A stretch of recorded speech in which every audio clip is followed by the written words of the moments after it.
טוב ומה נעים שבת אחים גם יחד הנה מה טוב ומה נעים שבת אחים גם יחד הנה מה טוב ומה נעים שבת אחים גם יחד הנה מה טוב ומה נעים שבת אחים גם יחד הנה מה טוב ומה נעים שבת אחים גם יחד.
Good evening. Welcome to those that are coming from near and those that are coming from far. Welcome to those that are here on Zoom and those of you that are on Facebook. Welcome to everyone so we can begin the difficult but necessary task of bringing ourselves together as our country experiences difficult times, as the waters feel murky. But this, perhaps the words of this Psalm 133 are a good advice and a good guidance for all of us. So how good and how pleasant is to gather together. As we come together is the beginning of the healing. As we come together as sisters and brothers, we find the beginning of the repair. And so we go on experiencing this sense of freedom that democracy is bringing with this new word, with the words of the 10th century that say, God shall proclaim freedom for the son and the daughter and protect you like the apple of an eye. Pleasant will be your name and will never cease. Rest and be contented on the Sabbath day.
Master of the universe, give us a drop of sanctity that we can make a source of spirit. Let us transform ourselves. Let us transform our concerns, our inadequacies on this time. In this time of virus and fears, into trembling before you, mask or not. I know you see through us. And Rabbi Nachman of Breslov said, don't despair. It is forbidden to despair.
Rabbi Akiva said, love your fellow as you love yourself. This essential principle shall guide our lives.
as we enter on the proper ceremony of Havdalah, as we say farewell to the Sabbath, and we bring the 6 days of the week where we work, we labor, and we continue our trip towards electing our leaders.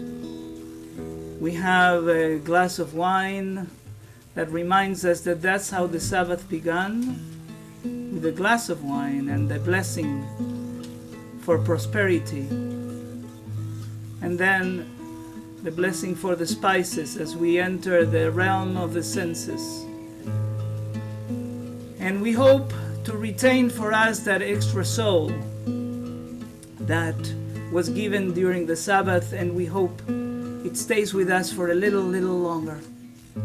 And then that famous candle, special candle that reminds us of the time when Yom Shekulo Shabbat, the time where we would like Shabbat to be forever with us, a day where harmony would be filling the world, the universe, when we will have what we need and we will give to others what they deserve as well. And so if you are able to, please, I invite you to stand as we enter into this ceremony. הנה ישועתי אפתח ולא אבחת כי עוזי וזמרתי אדוני ויהי לי לישועה ושאבתם מים בששון ממעייני הישועה לאדוני הישועה לעמך ברכתך סלה אדוני צבאות מכף לנו אל יעקב סלה אדוני צבאות אשרי אדם בוטח בך אדוני יושיע המלך יעננו ביום קורנו ליהודים הייתה אורה בשמחה בששון ויקר כן תהיה לנו כוז ישועות עשה ובשם אדוני יקרא ברוך אתה אדוני אלוהינו מלך העולם בורא פרי הגפן ברוך אתה אדוני אלוהינו מלך העולם בורא מיני בשמים ברוך אתה אדוני אלוהינו מלך העולם בורא מאורי ברוך אתה אדוני אלוהינו מלך העולם המבדיל בין קודש לחול בין אור לחושך בין ישראל לעמים בין יום השביעי לששת ימי המעשה ברוך אתה אדוני המבדיל בין קודש לחול. My soul longs for the candle and the fragrant spices. Won't you pour me a cup of wine for Havdalah? לענר ולבשמים נפשי מייחלה לענר ולבשמים נפשי מייחלה אם תיתנו לי כוס יין להבדלה אם תיתנו לי כוס יין להבדלה אם תיתנו לי כוס יין להבדלה אם תיתנו לי כוס יין להבדלה אליהו הנביא אליהו התשבי אליהו אליהו אליהו הגלעדי במהרה בימינו יבוא אלינו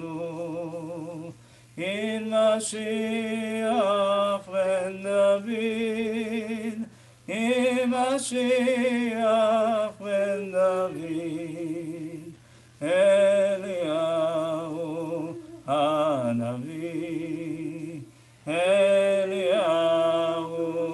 Hatishvi, Eliyahu,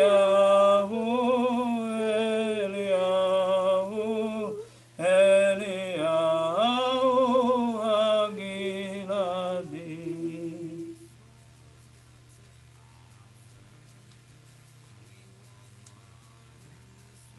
Shavua Tov, Shavua Tov, Shavua Tov, Shavua Tov, Shavua Tov, Shavua Tov, Shavua Tov, Shavua Tov, a good week, a week of peace. May gladness reign and joy increase. A good week, a week of peace.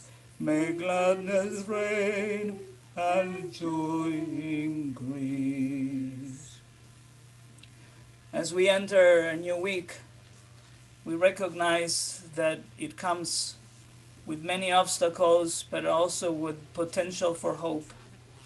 And so, as we are delighted to hear for those of us representatives that are in the forefront, we invite Heidi Coleman to introduce our first guest tonight. First, I have to take off my mask. Masking for Raskin. So here's the introduction. Born in Washington, D.C., Jamie Raskin grew up in a Jewish American family that inspired his interest in politics and activism. Jamie's father, Marcus Raskin, was a prominent social critic, political activist, author, and philosopher who spent his life working for progressive social change in the United States. Jamie's mother, Barbara Bellman Raskin, was a journalist and novelist. Jamie attended Harvard University and Harvard Law School and became a constitutional law professor at American University. In 2006, he was elected to represent Maryland's 20th district in the Maryland State Senate. And 10 years later, in 2016, he was elected to represent Maryland's 8th district in the US House of Representatives. With his passion and constitutional knowledge, Jamie has been named to many important leadership positions in Congress, too many to name, but including a member of the Judiciary Committee, a member of the Oversight and Government Reform Committee, Senior Whip for the House Democratic Caucus, and Vice Chair and Liaison to New Members for the Congressional Progressive Caucus. Jamie also has many other interests, including poetry and Shakespeare, and he is truly a mensch. As he often says, my ambition is not to be in the political center, but to be in the moral center. Jamie, we in the 8th District are very lucky to have you as our representative. And this year, winning the district with, at last count, 68% of the vote, your work for us will continue. Thank you so much for joining us tonight. The stage is yours.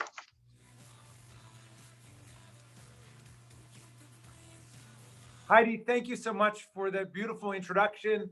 And the honor is all mine to represent the extraordinary people of Maryland's 8th District. Thank you for telling me I got 68% of the vote, because I forgot to check to see what was happening in my race. I was so obsessed with the presidential. So I'm glad that you got the up-to-date numbers for me. This I appreciate very much. Shabbat Shalom, everyone. Thank you for the honor of getting to appear as your Havdalah, I guess, guest or speaker. And I take it, Heidi, you just want me to talk for a few moments about where we are on this beautiful, exultant, ecstatic day that surrounds us. Is that right? Yes, that would be perfect. Okay. And I'm happy just to dialogue with people if people have questions or whatever.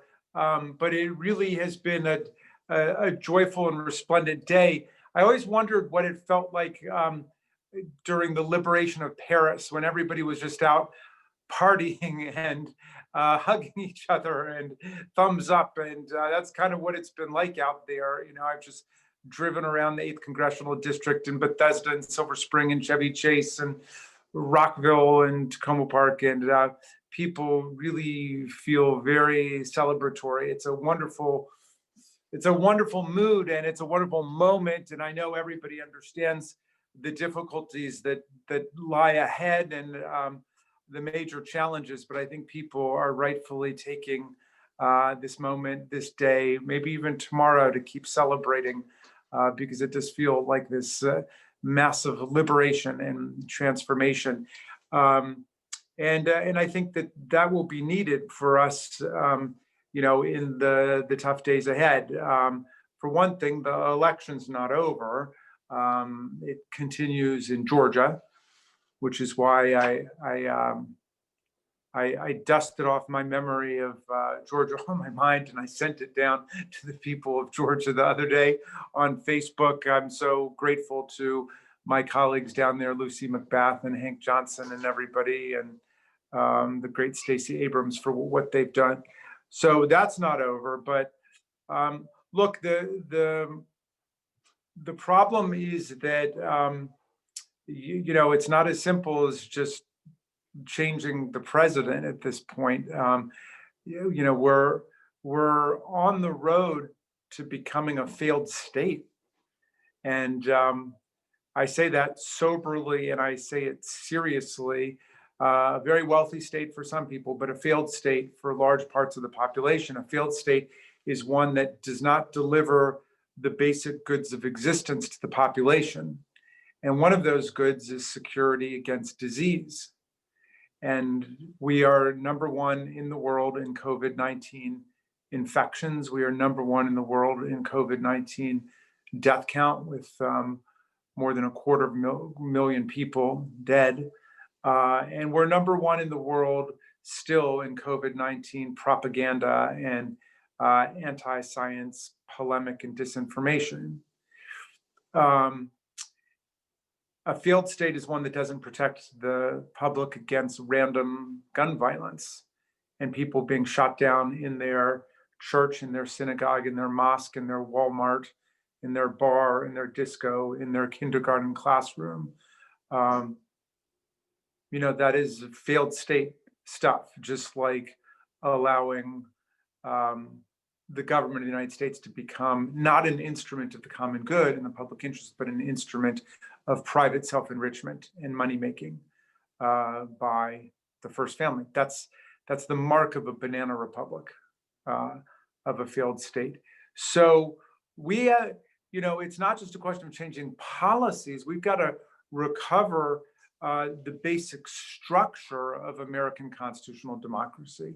And we've got to do it at a time when we have multiple converging crises bearing down upon us. The crisis of COVID-19, where we've never had a coordinated national strategy to defeat the disease.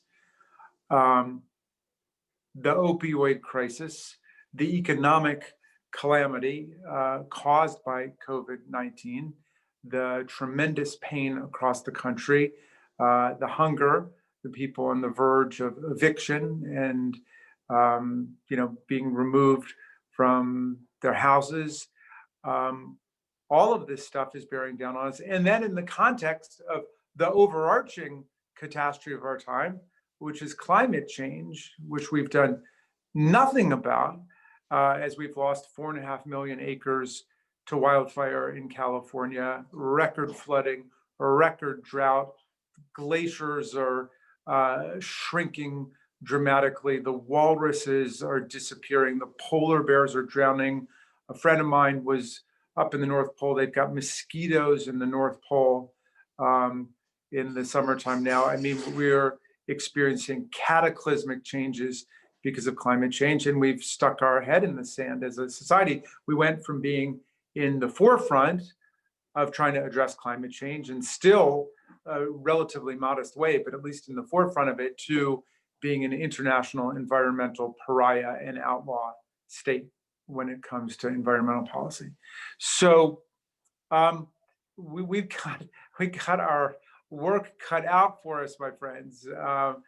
We've got to address all of these crises at the same time that we address this massive democracy deficit that we've got with, continuing attacks on people's voting rights, people being purged from voting rolls, precincts, polling places being shut down, the antiquated, obsolete institution of the Electoral College being used as the instrument of all kinds of strategic mischief.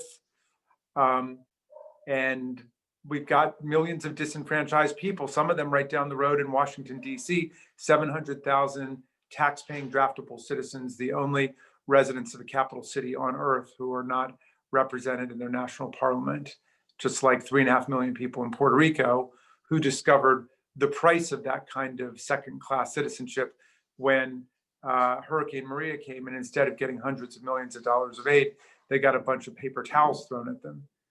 And it was the same thing with the people in DC when the COVID-19 relief was handed out, and they were treated not like the states, not like even the smallest states, which are smaller than the population of DC, Vermont and Wyoming, but they were treated like territories and essentially ripped off $750 million that should have gone for the purposes of their protection. So those are just emblematic, symptomatic of this democracy deficit. Tocqueville, when he wrote Democracy in America, said that democracy is always either expanding and strengthening, or it's shrinking and it's shriveling away. And we've been in a period of contraction and hollowing out of democracy. And we've got to revitalize the movement of democracy to keep it growing. So the needs and the priorities of the people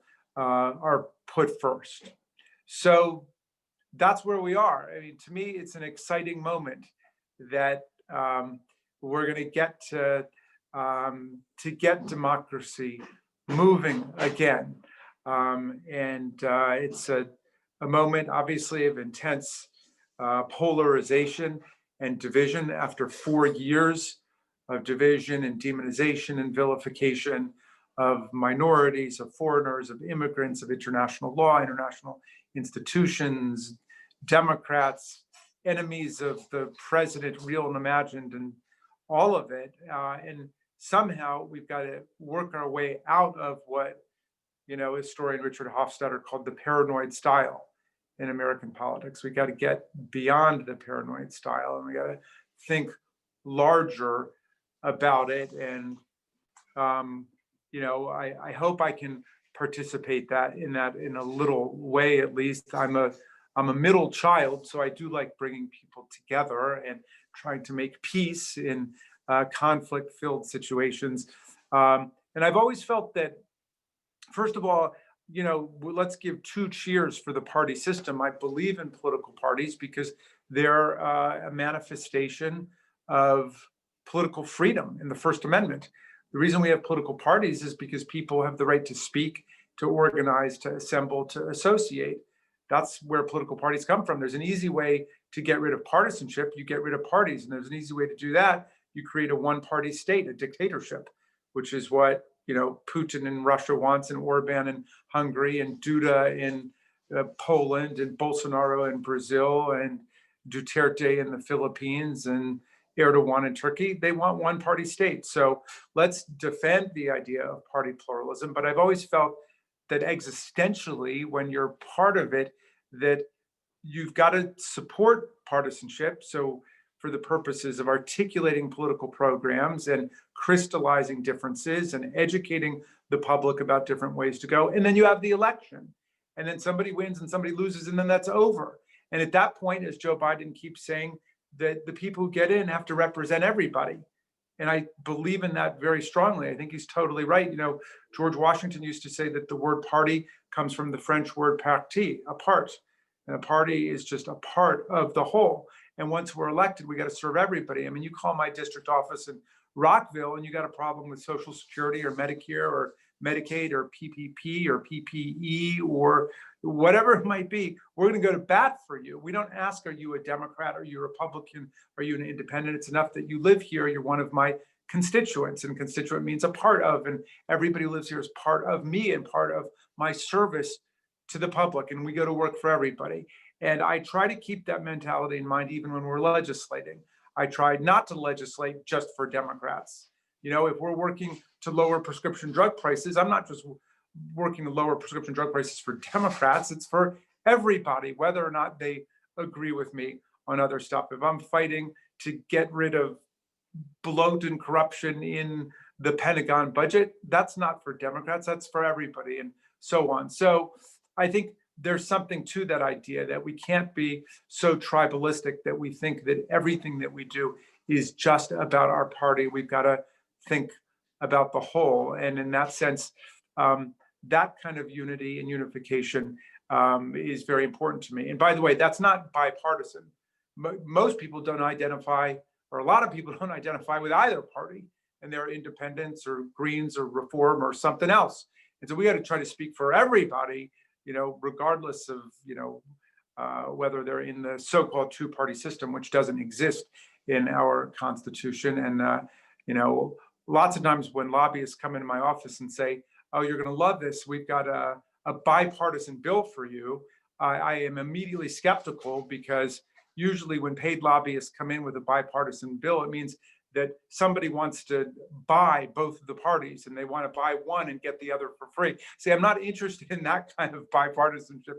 I'm interested in nonpartisanship, transpartisanship. Let's get beyond all of it, you know, and see if we can speak for the common good. So that's what I'm looking for. And hey, I want to thank everybody on this call who I know has been so involved and engaged in defending our democracy. Generations to come will celebrate what you did, what we did in defending our democratic institutions and values through this very trying, stressful 4-year period. And let's hope it's over, and let's hope for better days ahead.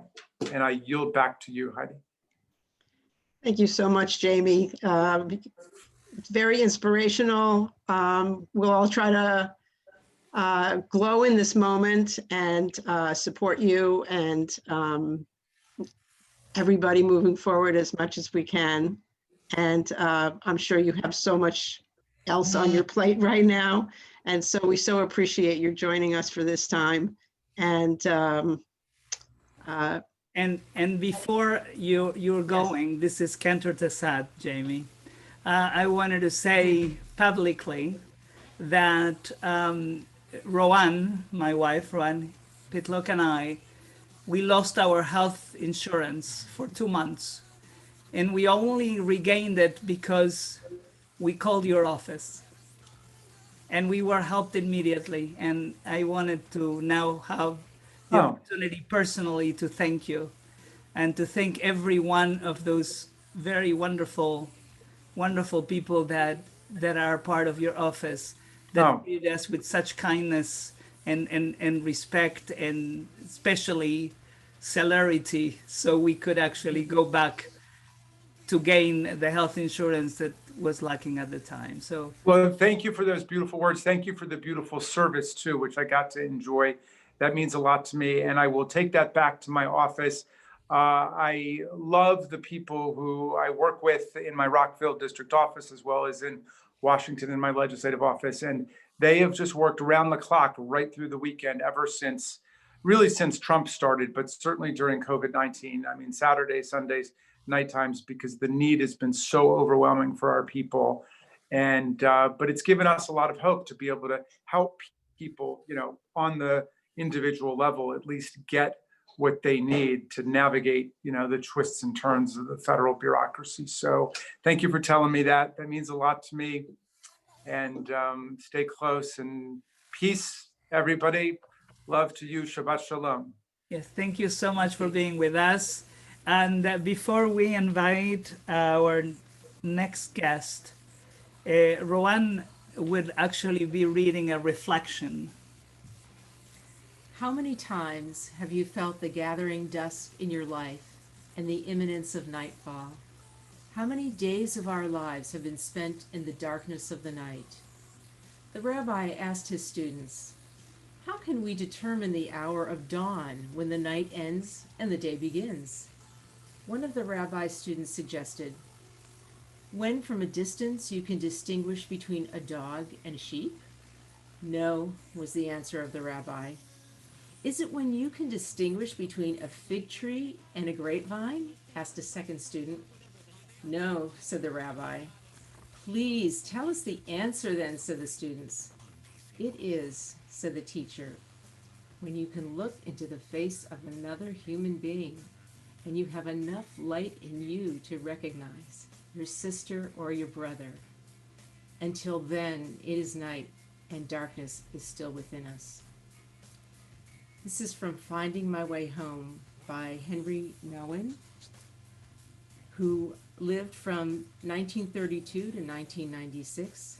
He was a Dutch Catholic priest, professor, writer, and theologian.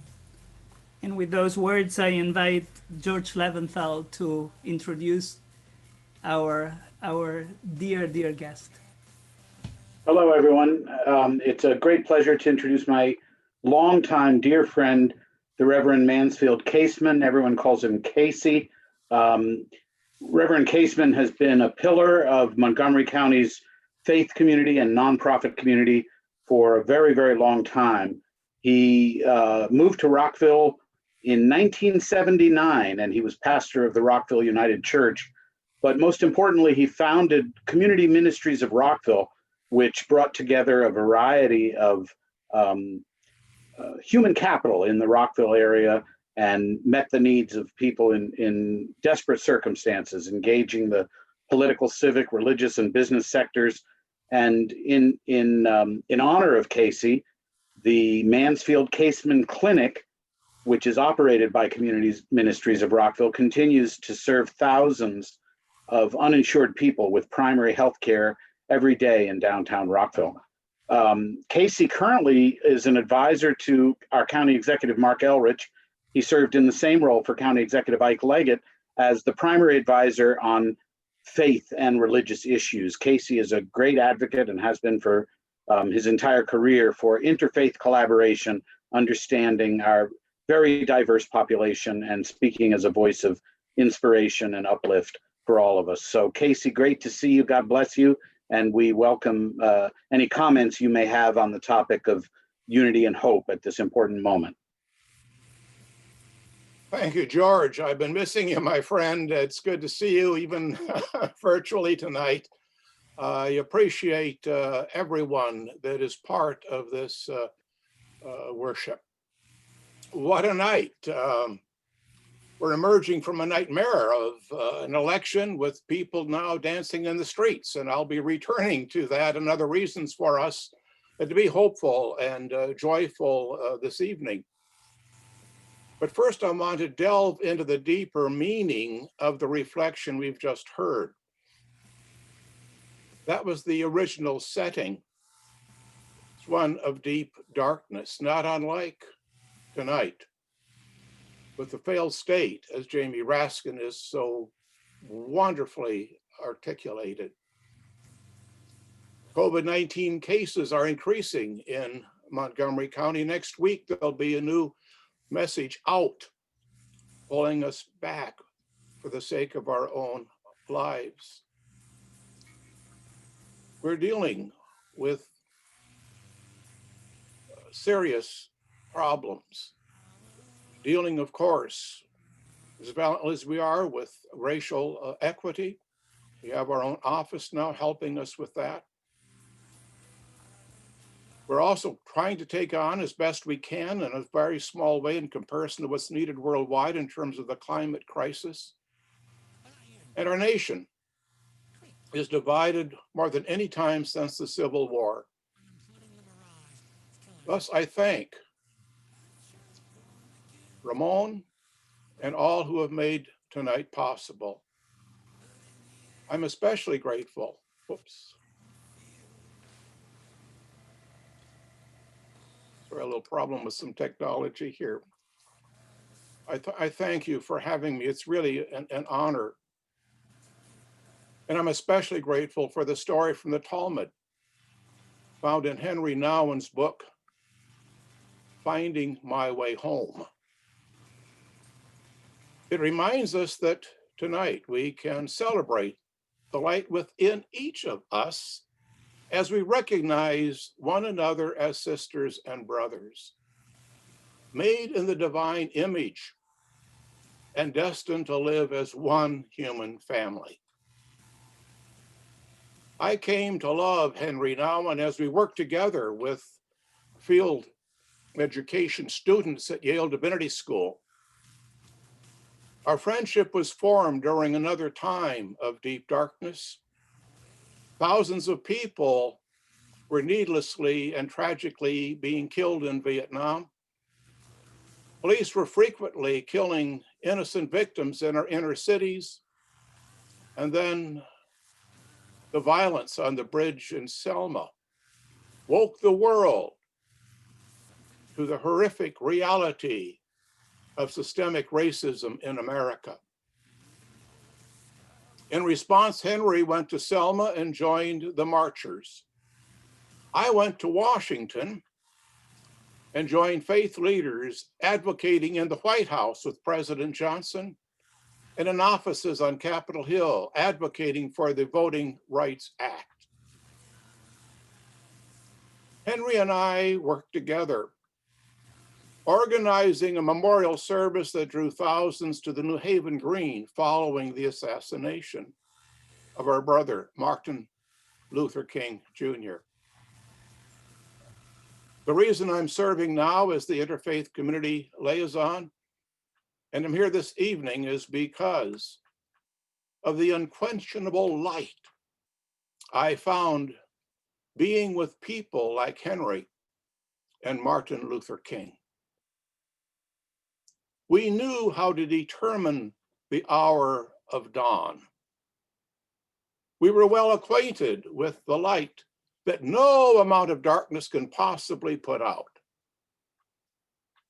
But we are witnesses of that unquestionable light tonight.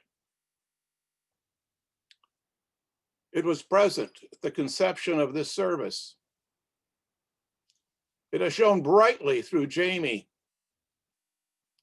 and all whose protest and work during the presidential campaign kept hope alive. It is seen in the advocates for Black Lives Matter and the LGBTQ rights.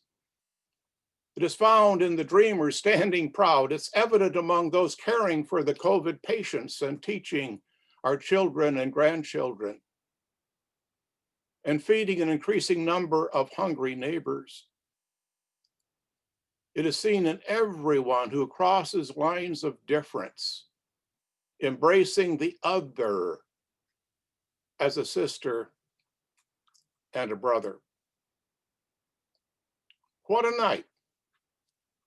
It's a night in which we're being reminded again that the darkness cannot drive out darkness. Only light can do that. And that light is found in each of us as we recognize the other as our brother and sister. It is this light we discover the essential unity and the love that heals and reconciles, renews, and leads us into a more promising future.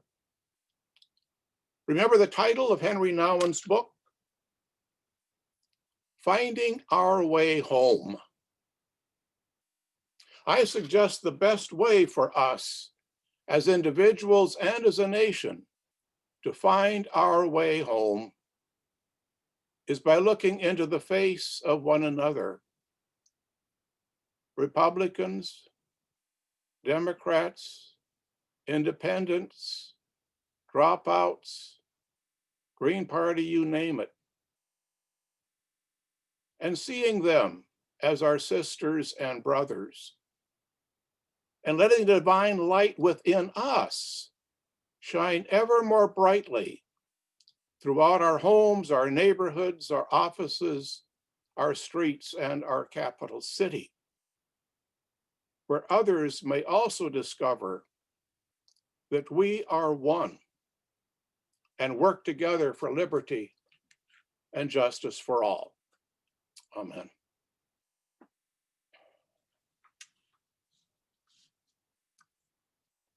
Thank you so much, Reverend. It's an honor for all of us to have you with us and to hear your words, your inspiration. I want to say to all of you that tomorrow is when we begin to work together, continue working together towards a more perfect union. And in what we have intended to do tonight is also just the beginning. For those of you interested, we're going to have another event in 2 weeks on November 21st. There are already about 40 institutions co-sponsoring it. It's called A Time to Embrace, from the book of Ecclesiastes, Kohelet. And we hope that you can join us with your presence, with your messages, with the videos, with drawings, with visual art, and with everything else that can be helpful to continue opening this place of dialogue, this place where we can see the light between sisters and brothers, brothers and sisters.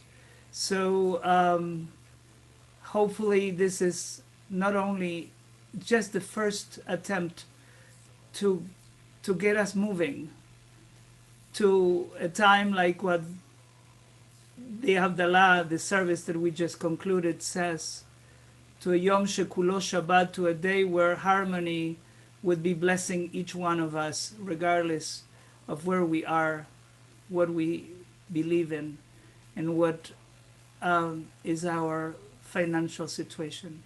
May it be the day that harmony will be offered to this planet as a whole, and we will continue, like the Torah says, choosing life and feeling that it is a choice that we want to make forcefully every day, every minute, every hour, every second.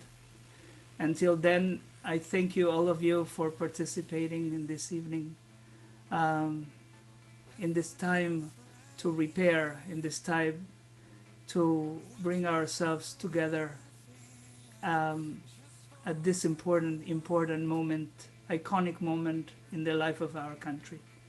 Laila Tov, thank you so much, everybody, for everything you have given us tonight. Good night.